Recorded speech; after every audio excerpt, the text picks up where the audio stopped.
What's up, primates? I'm Shane the Skeptic, and as always, I thank you for tuning into my channel to watch my content. Today, I'm going to be talking about genocide, genocidal intent, ideology, and the logical incoherence of some of the premises that go into supporting uh, genocidal ideology as it is. Now, anybody who watches my channel regularly, if you've been subscribed for a minute, I have previously done a stream in which I infiltrated white supremacist groups, and in that stream, I actually already laid out some of the incoherence between a lot of the ideas that proponents of, let's just say, genocidal campaigns, genocidal ideologies subscribe to. So we've already addressed that. For example, a lot of the time it's based on something to the effect of race. And we've already talked about the fact that no scientist who actually, no biologist who knows anything about what they're talking about is going to tell you that race is a real thing. Race is a socially constructed thing.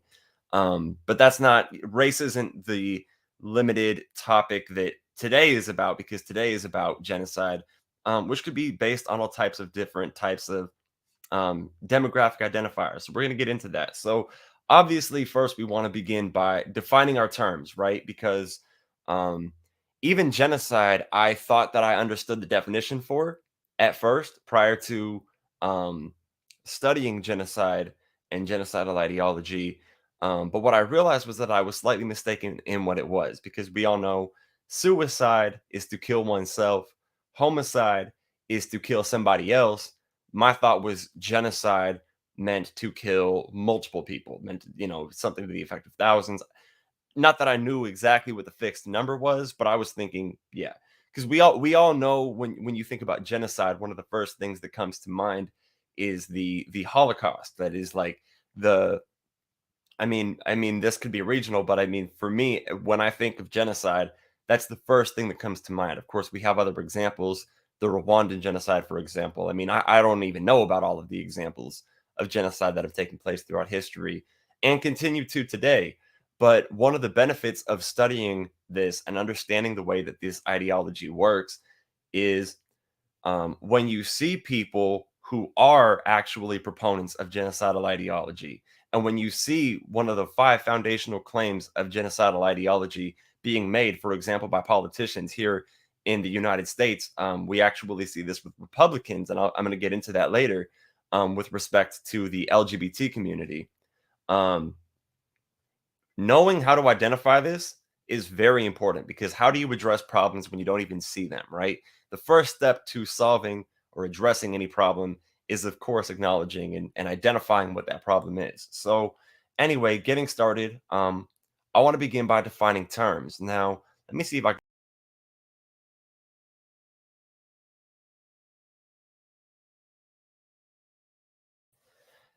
question for the chat. Did you guys still hear me talking when I remove myself from the stream? Because I'm looking at the chat. By the way, I want to say hi to everybody. So what's going on? Kyle, what's going on? Anton, let me see who else. Pragmatic. Everybody that was waiting, Pragmatic. I saw you were in the chat before everybody else got here. So thank you for waiting. There was no sound. Okay, then I'll just have to keep this. I'll just have to keep myself in this stream when I do this. All right, what's going on, Lisa Jean, Professor Lawrence Gonzaga? Good to see you. Yeah, so anyway, let's get started. Defining our terms, because obviously that is of the utmost importance. So, um genocide, geno coming from Greek, side coming from Latin.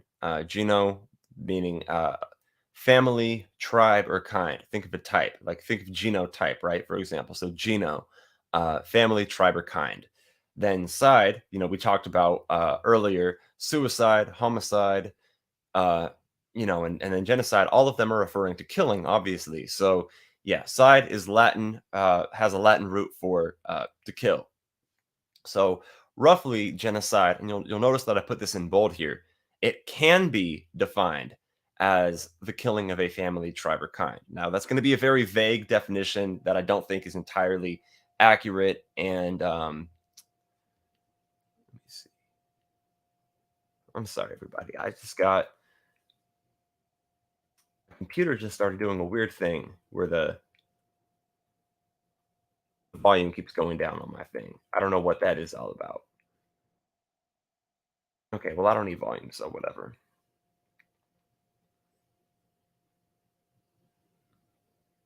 Said, is that where cyanide comes from, or is it with a Y? Well, that doesn't end in side. It ends in "ide," but it doesn't end in side, so I would say probably not likely. So what I didn't know is that, yeah, killing thousands of people, if you weren't targeting a specific group, it wouldn't be genocide by definition. Obviously, that's not a moral defense of killing thousands of people, just to say that it is possible for there to be an example of thousands of people being killed, and if it were, if it were just random entirely, then it wouldn't necessarily be, or it wouldn't be genocide by definition. I'm gonna zoom in on my own screen here. So, okay,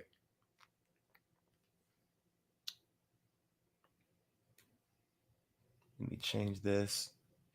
Very unprofessional on this stream. Okay. Um, According to the UNGC, that is the United Nations Convention on the Prevention and Punishment of the Crime of Genocide, genocide means any of the following acts committed with the intent to destroy, in whole or in part, a national, ethnical, racial, or religious group as such, killing members of the group, causing serious bodily or mental harm to members of the group, deliberately inflicting on the group conditions calculated to bring about its destruction, in whole or in part, imposing measures intended to prevent births within a group, forcibly transferring children from one group to another group. And you might think, in here in the United States, this was, again, this is just a specific example that comes to mind. This was done to Native American children, right? Whitewashing, if you think about that. Um, so yeah, whitewashing was essentially an example that you could think of to for E on this list, right? Um, so then you have immutable demographic identifiers. Now again, we're defining terms here. So a particular demographic identifier that cannot be changed. For example, race or sex. So the term identifier simply refers to demographic identifiers, which are used to identify groups within a state's census. Immutable demographic identifiers are those which are not subject to change. A state may select an immutable demographic identifier that it intends to purge from its state demography, which necessitates either the forced emigration or extermination of those bearing such identifiers. Then you have your mutable demographic identifiers, a particular demographic identifier that can be changed. So this would be political affiliation or religion. And some people who follow me might be tempted to bring up the fact that beliefs are not a matter of choice, but obviously one could pretend to subscribe to another religion. One could, in theory, like even if you didn't believe in Islam, for example, if you lived in a state with Sharia law, you would still be praying when it was time to pray and stuff like that. You would still be partaking in the traditions, etc. Right? And if you were threatened into or coerced into joining a different political affiliation, again, you don't have to intellectually, honestly believe it, but you would have to then like sort of you would affiliate with that political party, right? So, yeah, if pressure to change, an individual possesses the ability to conform with state pressure. Thus, state demography can be transformed to conform with the intentions of state officials without requiring the forced emigration or extermination of members of the population bearing those identifiers. Those individuals refusing to conform with state pressure will either be exterminated or forced to emigrate. Then the acting telos. A telos is a goal or an end. An acting telos within the context of our discussion of genocidal intent can be understood in terms of the driving force behind a genocidal state.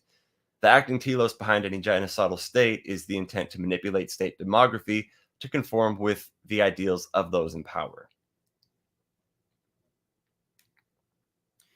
Individuals of a targeted group that cannot conform with such ideals because their demographic identifiers are immutable will either be exterminated or forced to emigrate.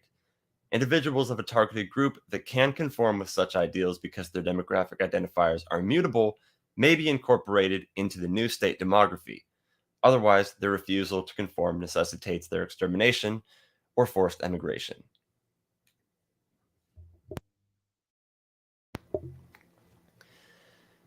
Intentional complicity. The willful and deliberate attempt to enforce complicity among those whose demographic identifiers fall within the desired or ideal vision of a homogeneous population. In other words, those not targeted for extermination. Other terms that didn't have to be defined here, but I could just list now. When you hear me say the words targeted population, that's going to refer to the population being targeted for the extermination, obviously. And then protected population, obviously, is going to be the ones not being targeted for genocide, right? So, in order to commit an act of genocide, a genocidal state will often intentionally target moderates and enforce complicity. The complicity of moderates is an essential conduit for genocide. Thus, intentional complicity is the systemic attempt to enforce complicity among moderates. Dispositional intent. The intent to maintain a facade of political normalcy as the requisite condition for sustaining a genocidal campaign. And obviously, this is why we would never be able to, and also for reason of epistemic circularity, we would never be able to refer to a proponent of genocidal ideology. We can't just quote them saying they're against genocide and use that as some sort of argument against them being proponents of genocidal ideology, right? Because this is something that they're going to be doing. Since genocide is universally condemned, orchestrators of genocidal campaigns must preserve a semblance of order to sustain the mass exterminations and forced emigrations of members of a targeted population. This semblance of normalcy propagates the act of genocide by diverting international attention from the ongoing destruction of human lives. Direct genocidal force. The intent to use authorized government military forces to commit an act of genocide against targeted members of the population.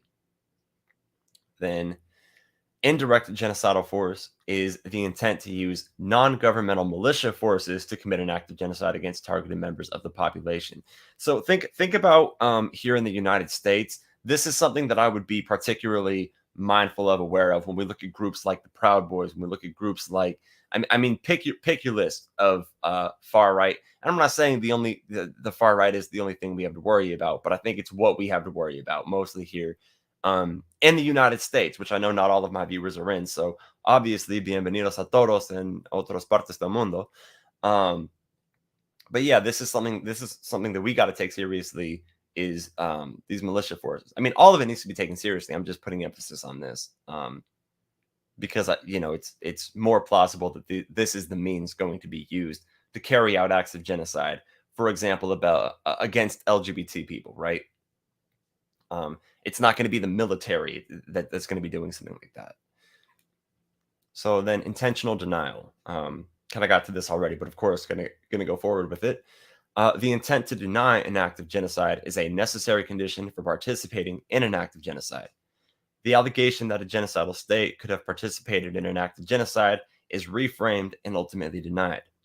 This intentional denial is a consequence of the participants' recognition that genocide is universally condemned.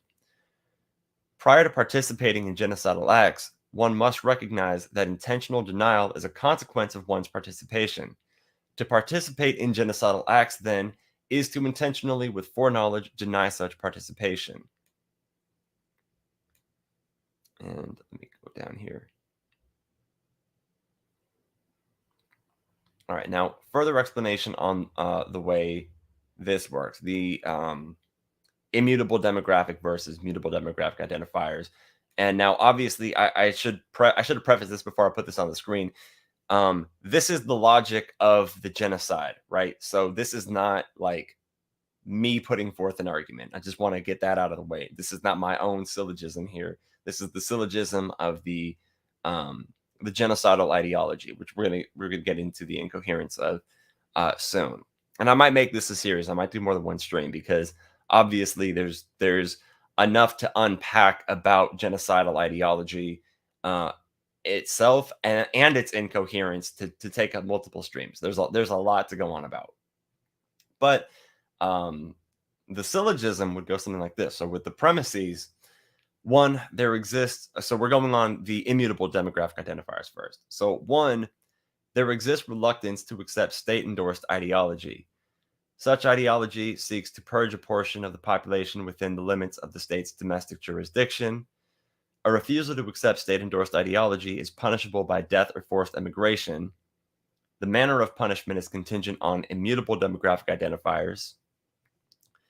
All immutable demographic identifiers are inherently incapable of conforming to state ideology because immutable demographic identifiers are not subject to change.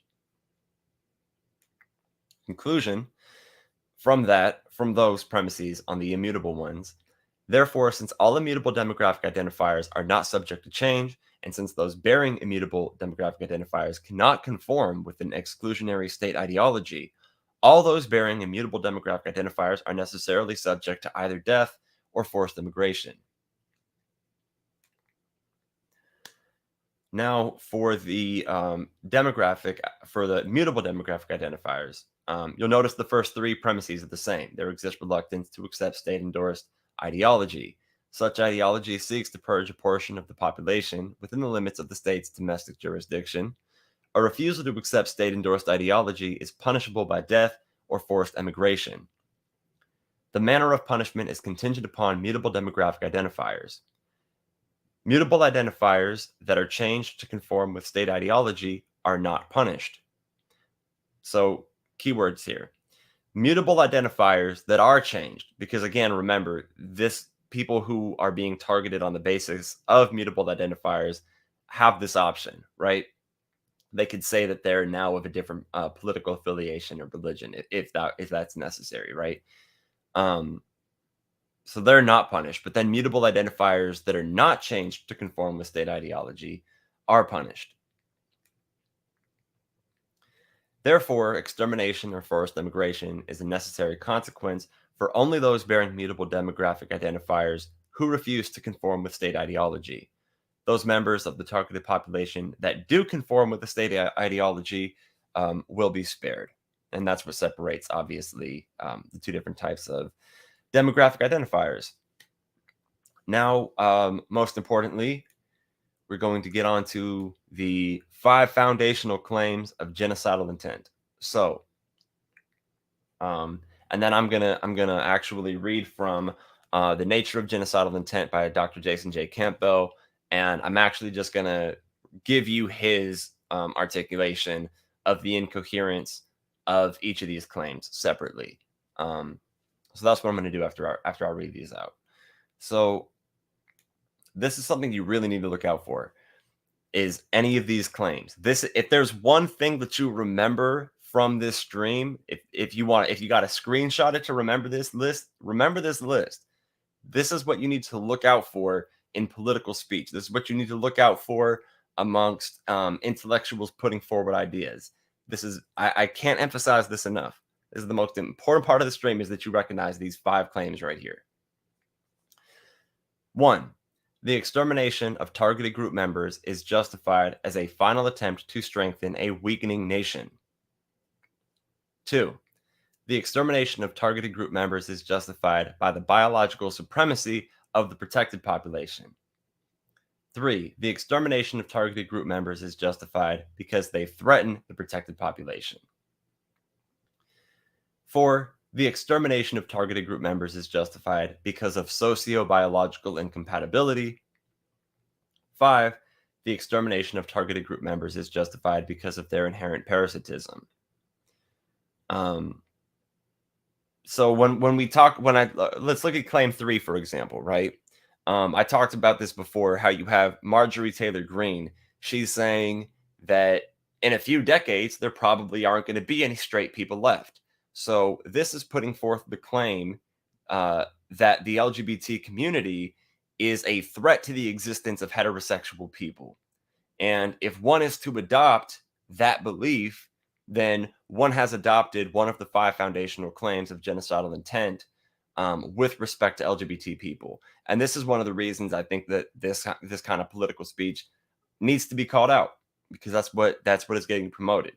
You're going to have the deniability, but again, that's what that claim is. So I think that's, and then if you think about the first claim, the extermination of targeted group members is justified as a final attempt to strengthen a weakening nation. I mean, just throughout history, I can't think of an example where you're not going to see that claim. And it doesn't say that this is less to that this claim is a necessary condition, but personally, every example of genocide that I could think of, the first claim is made, as to where the other four, maybe not in every example that we have. I want to look at my live chat really quickly. Okay, cool. Nothing new. Let me just see. I really wish I could. I just wanted to keep this part up on stream. Oh, there we go. Okay, so everybody should still be able to hear me, so that's fine. Everybody put in the chat, you can still hear me, right? I'm just going to take it for granted that everybody can. I'm not a tech expert. I still figure out tech issues live on this show. But yeah, as of this moment, we are going to go on to the incoherence of the first claim. So, hold on, I put some banners up. Let me get this way I'll be able to keep track of where I'm at as I talk. So, genocidal orchestrators will argue that the extermination of targeted group members is justified as a final attempt to strengthen a weakening nation. The old adage that desperate times call for desperate measures is certainly false in the case of genocide. Genocidal orchestrators will acknowledge that genocide is a final solution or a last resort. The apparent desperation of the times, argues the genocidal orchestrator, calls for the implementation of a desperate measure, namely genocide as an act of resolving conflict. The belief that one could, under any circumstance, be justified in exterminating an entire population of people is framed in the narrative of a weakening nation. The nation is personified and is afflicted with a sickness that threatens its health and longevity. Hitler himself did this, right? The sickness, however, has been identified, and now it is only a matter of excising the root of the disease, air quote, disease, which rests within a population of targeted group members. Without desperate actions, the nation will be further weakened by this sickness, and eventually, like any human being, the nation will die. To prevent its death, however, members of the protected population have to assist the nation with curing itself of this deadly disease. Members of the protected population will have to aid in excising those targeted for extermination. Granted, this process of exterminating human beings is difficult, but it is the ultimate act of self-preservation. Again, remember, it's being put forward that it's self-preservation. Those are some key words right there. The ultimate act of self-preservation is how genocidal orchestrators are going to put this forward. Orchestrators will further argue that once completed, the purification of the nation will immediately restore its strength and vitality. Thus, to restore the strength and vitality of the nation, members of the protected population have to assist the state in the extermination of targeted group members. Though the act of genocide is an acknowledged act of desperation, without such desperate measures, genocidal orchestrators argue that the weakening nation will eventually collapse. This is a very believable narrative which capitalizes on both the personification and the weakening of the nation. Individual perpetrators easily understand what it means to fall ill, what it means to die from sickness. The tragedy of human sickness and death, however, is in effect transcended by the ability to intervene. Genocidal orchestrators present a rare opportunity to members of the protected population. And I think, take your country back. You're being presented with an opportunity here, right? Where are we hearing this in today's politics? Genocide is framed in terms of an opportunity to strengthen that which was deliberately weakened. Again, where are we hearing that in our politics? Unlike human life, which will eventually end in the death of the organism, genocidal orchestrators present individual perpetrators the opportunity to aid in the nation's recovery. Though it may not be immediately obvious, this opportunity, as presented by the orchestrators, offers each perpetrator the possibility of saving or rescuing the nation from death. Thus, the act of one's participation in genocide is interpreted as an intervention, as a means of safeguarding the integrity of a weakening nation. The notion of a feeble and weak nation strategically evokes images of sickness and vulnerability. Since individual perpetrators reside within the confines of the nation, the sickness or weakness of the nation translates to a sickness and weakness of each individual living within its borders. Thus, an attack on the strength of the nation is an attack on the strength of its people. This is the basic structure of the myth of a weakening nation. While this claim is different from the other four foundational claims, it facilitates exactly the same purpose, namely justifying the act of genocide. There are, however, tremendous conceptual and logical problems with the attempt to classify the nation as weakening. First, the obvious attempt to personify the nation and afflict it with a life-threatening illness is ridiculous. A nation is a set of institutions governed by codified laws. It is not a biological entity. The attempt to personify the nation, however, must be taken seriously. If members of the protected population are told that their participation will strengthen the nation, one can completely sidestep the obvious ridiculous analysis of the state as a person and argue rather about the legitimacy of the notion of strength. The fundamental assumption in attempting to motivate or incentivize members of the protected population to participate in the act of genocide is based on the belief that after the act of genocide, the state will be stronger. If the state will only be stronger after the genocide, then genocidal orchestrators must specifically know what about members of the targeted population is weakening the state. Furthermore, whatever orchestrators identify within and among members of a targeted population that is blamed for a weakness in the strength of the state cannot occur within or among any member of the protected population. If that which has been identified as weakening the nation only exists among members of the targeted population, and it has recently appeared within members of the targeted population, in other words, it is a mutable demographic identifier which has allegedly weakened the nation, then the obvious objective is to identify why its appearance has only recently occurred. If its appearance has only recently occurred, then one cannot say with certainty that similar circumstances will not appear among members of the protected population, since the nature of mutability is inherently adaptive. If, however, the threat has been identified as weakening the state is immutable, if the threat that has been identified as weakening the state is immutable, then why has the existence of this identified point of weakness only now affected the health of the nation, since its presence is inherently associated with members of this population? Thus, whether one argues that the state is being weakened because of mutable factors or immutable factors, one cannot draw the conclusion that the state will be strengthened by the elimination of those facets deemed responsible for its loss of strength. Furthermore, the assumption that only members of a targeted population can weaken the state fundamentally overlooks the role of fifth column infiltration strategies. A fifth column infiltration strategy is the perfect counterexample to the assumption the extermination of targeted group members will strengthen the state. The assumption that the extermination of targeted group members may result in strengthening the state is itself buttressed on the belief that no fifth columns exist among the nation's protected populations. Obviously, then, one could exterminate every member of the targeted population and still have a weaker state if fifth columns exist among the state's protected population. Thus, it is incoherent to argue that the extermination of members of a targeted population will increase the strength of the nation, because such an assumption is itself based on the more radical assumption that the only source of weakness rests among members of a targeted population. Thus, the foundational claim that the extermination of targeted group members as justified as a final attempt to strengthen a weakening nation is logically incoherent. All right, I'm going to look at my live chat really quickly.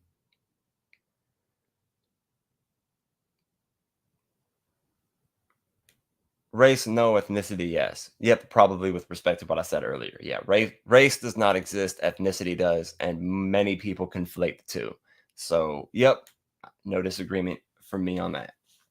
So, all right, let's get into the incoherence of the second claim. So, genocidal orchestrators will argue that the extermination of targeted group members is justified by the biological supremacy of the protected population.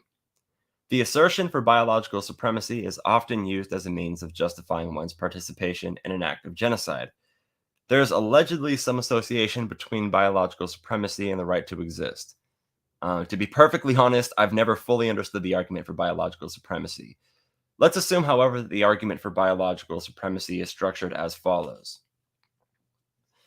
Premise one, since I'm just going to actually read it without reading the premise numbers. All right. So since genotype determines phenotype, and since phenotype is an indication of genotype, then one can use phenotypic variations to determine genotypic variations, since those bearing certain phenotypic markers are demonstrably poorer, less productive, less educated, have higher rates of incarceration, higher rates of welfare dependency, and also higher birth rates, there must be genotypic factors responsible for their social ineptitude. Since their poverty, lack of productivity, lack of education, inherent criminality, and dependency are biologically determined, and since these factors weaken the nation, one cannot attempt to rehabilitate these people because they are biologically determined to weaken the state. Thus, to protect the state from destruction, those bearing these phenotypic markers bear genotypic factors that are biologically determined to destroy the state. I really hope I'm never that doesn't get clipped and go viral out of context. Me reading that justification. But if you want to destroy me, there's your clip. Um, as phenomenally arbitrary and irrational as the argument may seem, it is a bit convincing. Phenotype is an indication of genotype. There is a gene for having red hair and freckles. There is a gene for skin color. There is a gene for having blue eyes. There is, however, no gene, nor could there ever be among an entire population of people bearing certain phenotypic markers, which could be identified as a desire to destroy the state. There is obviously no destruction of the state gene. What these pseudoscientists fail to realize is the role of sociality in social construction. Certainly, desires to usurp national power may be socially constructed among members of a targeted population, but even then, one could not make the general claim that all members within the population have the desire to usurp state power. And I would put emphasis on the fact that there's no biological determination here. This is logically incoherent. One is justified in instantiating the existential sum from the universal generalization all, but one can never universally generalize all from the existential instantiation sum. An instantiation is an instance of a general form. This is patently shoddy logic. Thus, on at least two levels, the argument for biological supremacy fails. Firstly, the argument for biological supremacy assumes that everything about human behavior is genetically represented, which is patently false. Phenotypic markers do indicate genotypic variations with respect to some markers. There is, however, no correlation between one's sociability and the social construction of one's interpretation of reality and a corresponding genotypic indicator. Secondly, even in the most charitable of arguments where one was to entertain the possibility that genes determined everything we do, one could still not draw the conclusion that all members of a population bearing certain phenotypic markers are attempting to destroy the state because of their collective criminality or lack of intelligence or proclivity to violence, because though one can instantiate from a generalization, one cannot generalize from an instantiation. To instantiate from a generalization is to speak of a particular within a larger set. To generalize, however, from an instantiation is an act of hyperbole. It is to generalize all from some or one instance of a thing. All that's required is for one member of the targeted population to outperform any other member of the protected population academically or economically to completely discredit the argument for biological supremacy. Thus, the foundational claim that the extermination of targeted group members is justified by the biological supremacy of the protected population is logically incoherent. And you can go on about the biological supremacy argument for days. Oh man, there's so much that's wrong with it. But I would really stick to that last point, that all that's required is for one member of the targeted population to outperform any other member of the protected population academically or economically to discredit that argument. That's all you need. Now we have the other reasons to discredit it, but that's all you need. All right. Let me see. All right, so now let's go to the third claim, the incoherence of the third claim. Genocidal orchestrators will argue that the extermination of targeted group members is justified because they threaten the existence of members of the protected population. The threat cannot be pacified because it serves as the justification for initiating the genocidal campaign, and it cannot be diminished because to do so would require both parties to negotiate. Since the act of negotiation could result in halting the genocidal campaign, genocidal orchestrators cannot afford to enter into negotiations with members of targeted populations.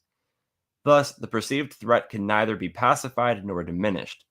Furthermore, to characterize members of the targeted population as a threat to those of the protected population blatantly expresses ill intent.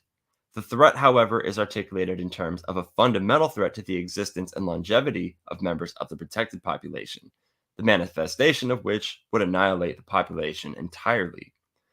In characterizing the threat as fait accompli, the genocidal orchestrators situate the justification specifically within a narrow discourse of hyperbolic desperation. Reactions to this alleged threat cannot unfold in terms of traditional warfare, since the very nature of the threat, as constructed by genocidal orchestrators, is the annihilation of the protected population. The intensity with which members of the targeted population are attempting to annihilate those of the protected population serves as the justification for genocide. The adage, kill or be killed, effectively summarizes the conceptual framework wherein this discourse is situated. There are obvious benefits for orchestrators to situate the discourse within the context of this mutual exclusion of populations. The logical structure of the discourse is simply A or B, wherein A represents the member of the protected population and B represents members of the targeted population. A or B, as in you can't have them both, right? If they do, then genocidal orchestrators will be able to justify the extermination of members of the targeted population because the argument was constructed as a disjunct. In effect, the level of threat presented by members of the targeted population is of such magnitude that members of the protected population have to respond with an equally destructive force.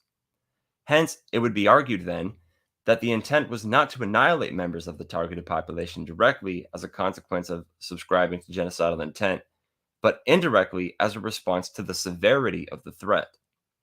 Thus, the threat carries great weight in both justifying the act of genocide and legitimizing the victimization of the perpetrator.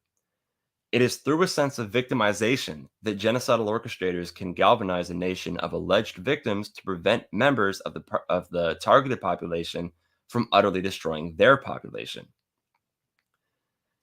Let's just think the words again, kill or be killed, right? That's the argument.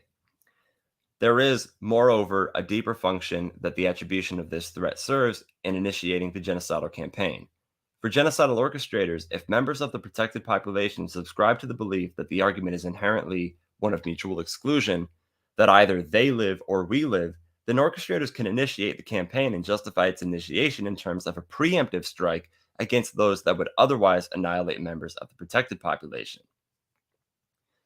This act of preemption, however, must, to be effective, match the level of threat presented by members of the targeted population.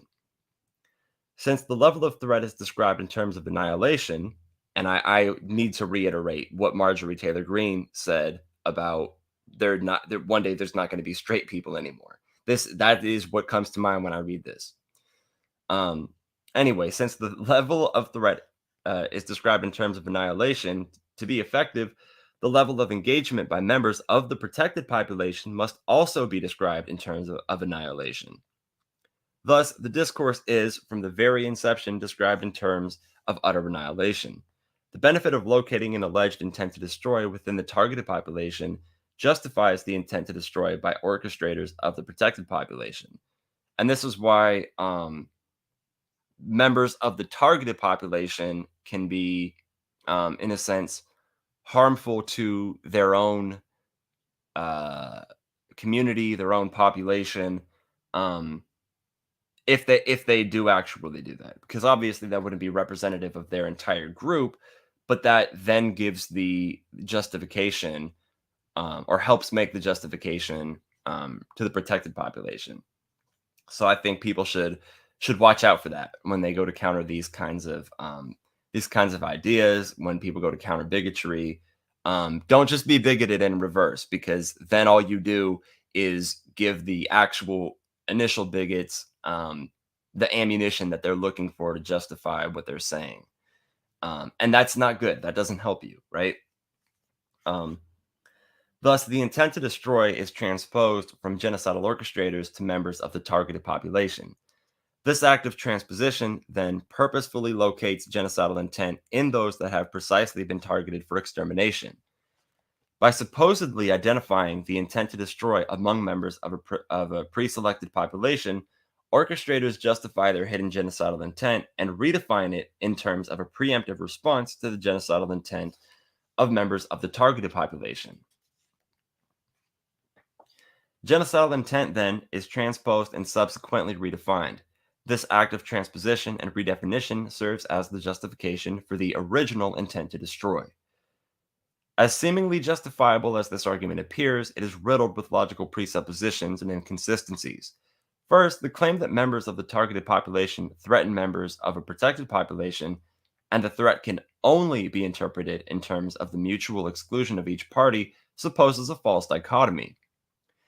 The argument that one is limited to choosing either A or B when a third option, C, exists is false because it fundamentally supposes an exhaustion of possibilities.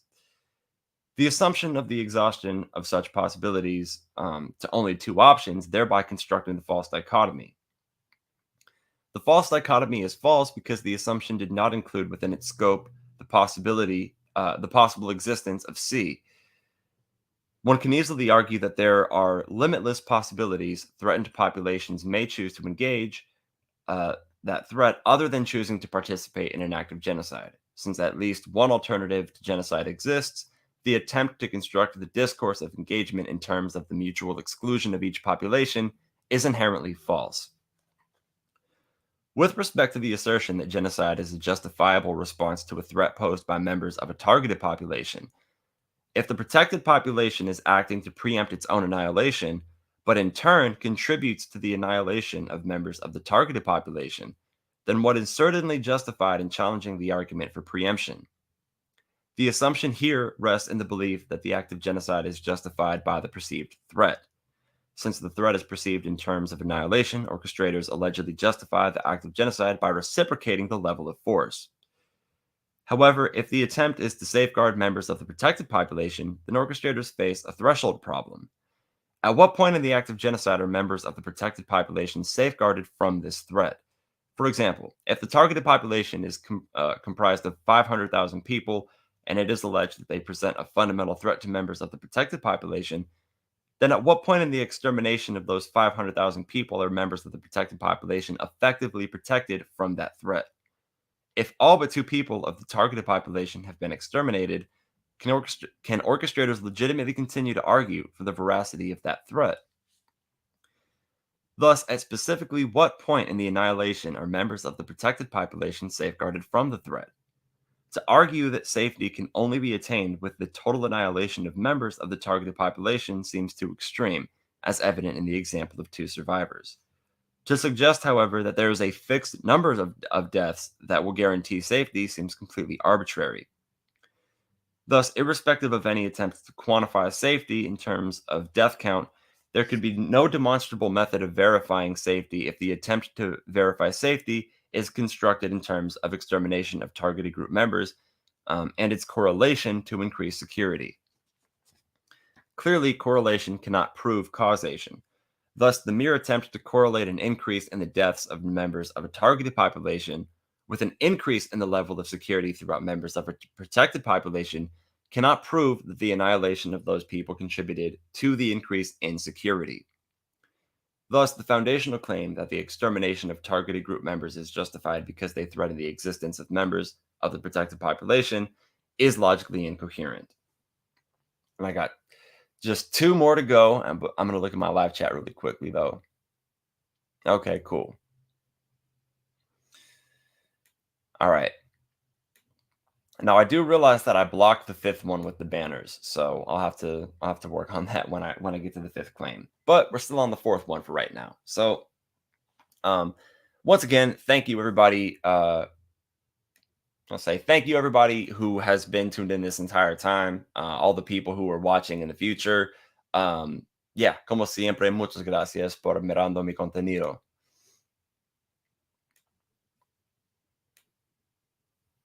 All right, let me see here.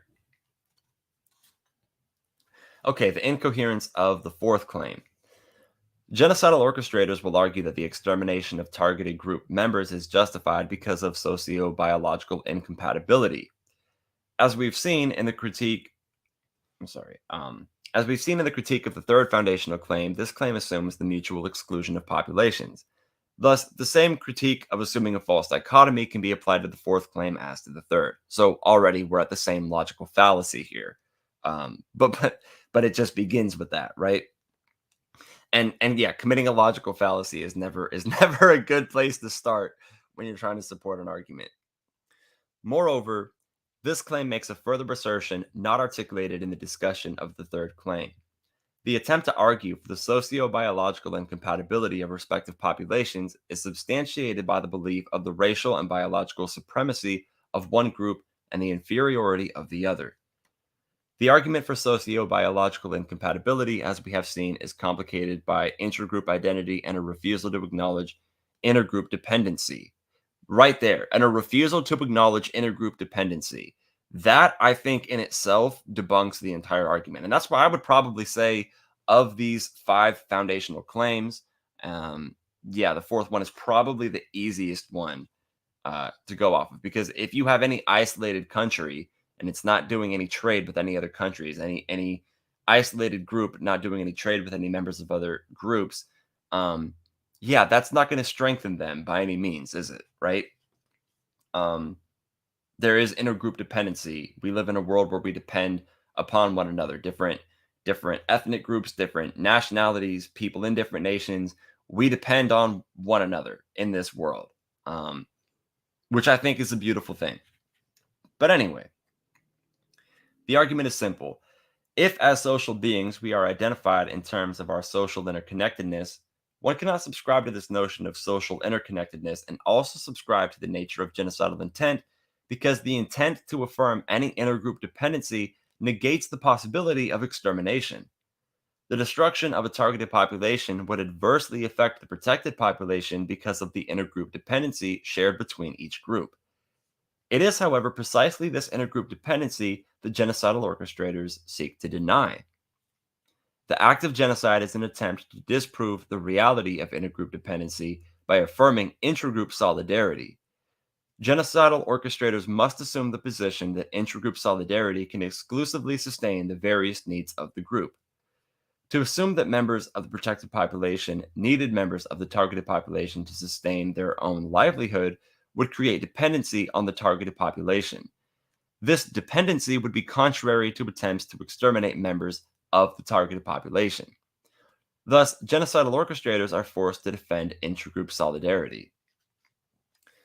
The problem, however, with assuming a stance of intragroup solidarity, especially within an increasingly globalized world, is compounded by a deliberate attempt to deny dependency.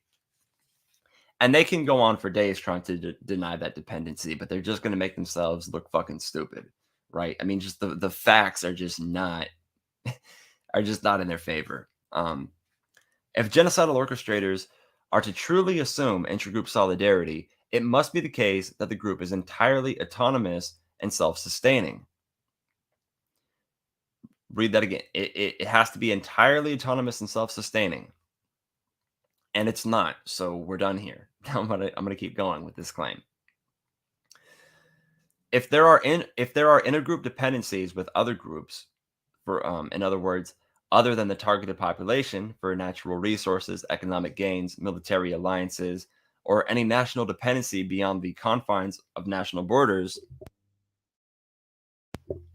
then one cannot properly claim intragroup autonomy because there is clearly a dependency.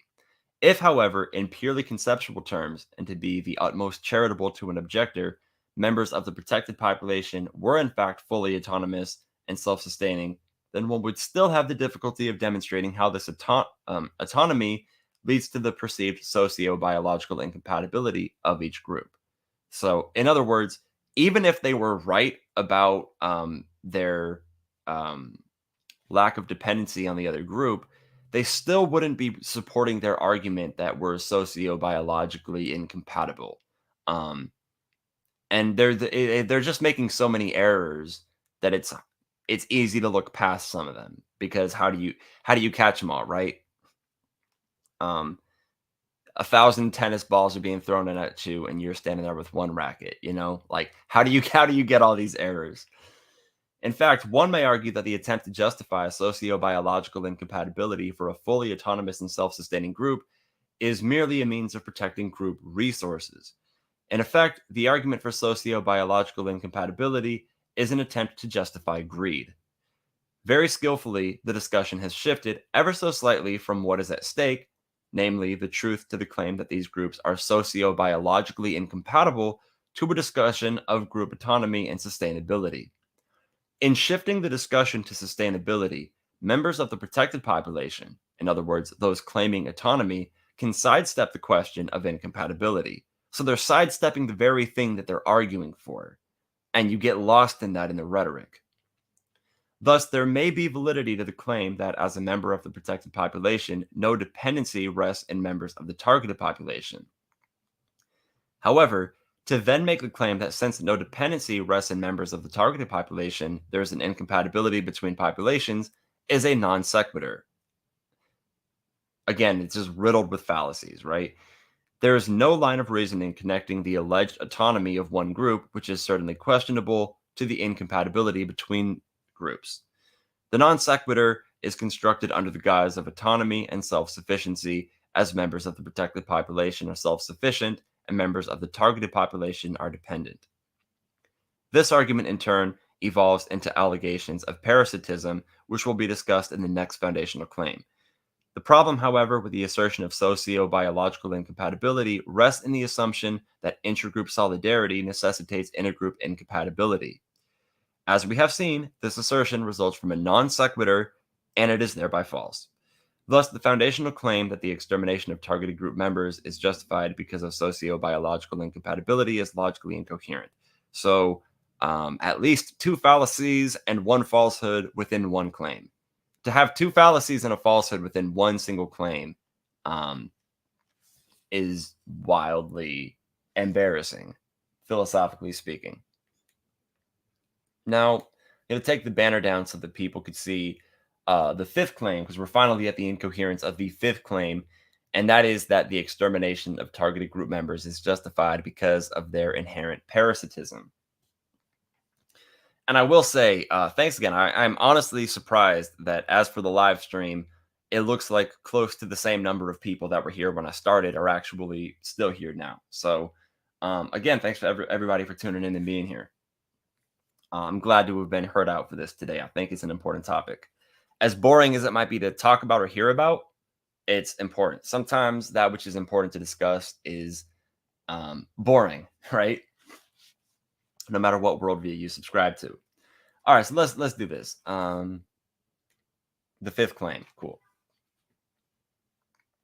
So, and again, one more time, the extermination of targeted group members is justified because of their inherent parasitism. Genocidal orchestrators will argue that the extermination of targeted group members is justified because of their inherent parasitism. As has been demonstrated in the critique of the last foundational claim, the argument for parasitism is a result of the belief that members of the protected population maintain intergroup solidarity and sustainability, while members of the targeted population substantiate their existence by their dependency on the protected population. It is further argued that this parasitism jeopardizes the existence of members of the protected population because its nature is defined in terms of the eradication of the protected population. Thus, in destroying the source of parasitism, genocidal orchestrators argue that members of the protected population defend themselves from extermination. There are, however, many flaws with this line of reasoning. First, if it is argued that the nature of this parasitism is defined in terms of the eventual extermination of the protected population, which is in turn used to justify the extermination of targeted group members, then one can easily draw the conclusion that it would be to the obvious disadvantage of the targeted group member to carry out their parasitism to the point of destroying the only source of group sustainability. If their parasitism annihilates the source of group sustainability, then they indirectly destroy themselves. Again, if the targeted population is a parasite, then if they destroy the protected population, they're destroying that which they're dependent on, right?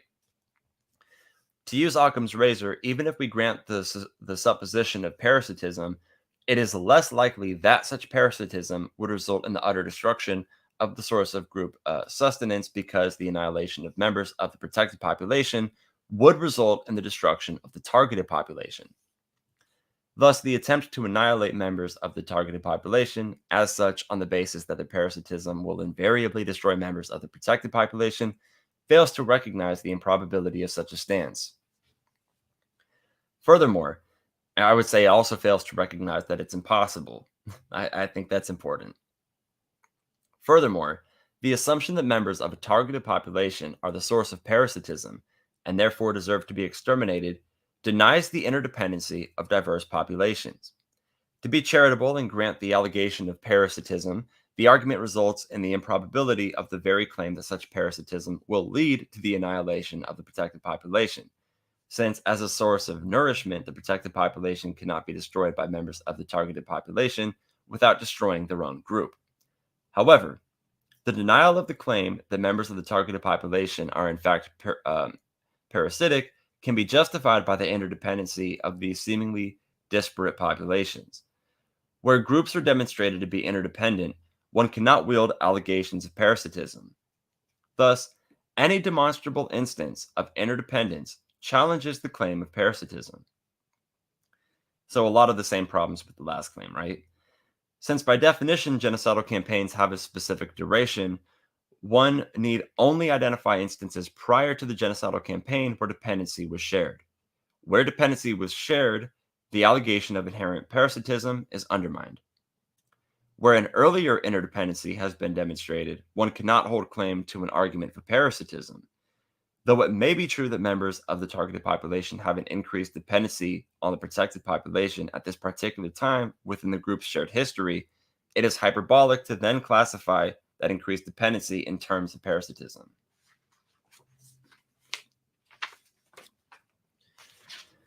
Fundamentally, then, the allegation of parasitism assumes future orientation. It assumes a future oriented position used to identify the relationship as parasitic. However, the determination and characterization of this relationship as parasitic cannot properly be assessed until the relationship between groups has been fully realized. At best, one is only justified in asserting that members of the targeted population have developed an increased dependency on members of the protected population. In any act of interdependency, however, concessions must be made by both parties. To assume this future orientation as a means of justifying target group extermination is presumptive and dubious. Most importantly, however, as discussed in previous chapters, the extermination of members of a targeted population results in freeing formerly bound resources, which can then be absorbed by those responsible for the extermination of that population. In other words, that would be the protected population, right? One cannot then characterize the nature of the relationship as parasitic, which is used to justify the extermination of targeted group members, only then to acquire resources freed from the extermination of those formerly claiming ownership. Such an act is obviously parasitic. As mentioned earlier, resources are bound insofar as individuals are claiming ownership. If those individuals are exterminated, the resources that they once claimed are essentially freed and can be subsequently claimed by genocidal perpetrators. It is contradictory then to indict members of a targeted population for parasitism only to assume ownership of their resources once they have been exterminated. This is fundamentally contradictory, and you could also say hypocritical, but both, right? Thus, the foundational claim that the extermination of targeted group members is justified because of their inherent parasitism is logically incoherent.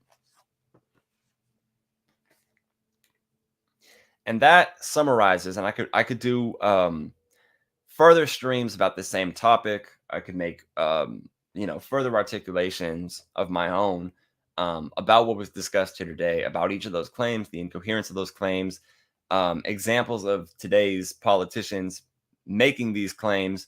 But I think what needs to be remembered above all else, you guys, is that hateful ideology, hate is an emotion. Hateful ideology is therefore necessarily emotional ideology. And that which is emotional is going to be intellectually inferior to that which is logical. So let's pick logic over emotions every single time. Um, but before I go, I want to say that as always, I wish nothing but health and happiness to you and everybody that you love. If you could, everybody, let me see here real quick.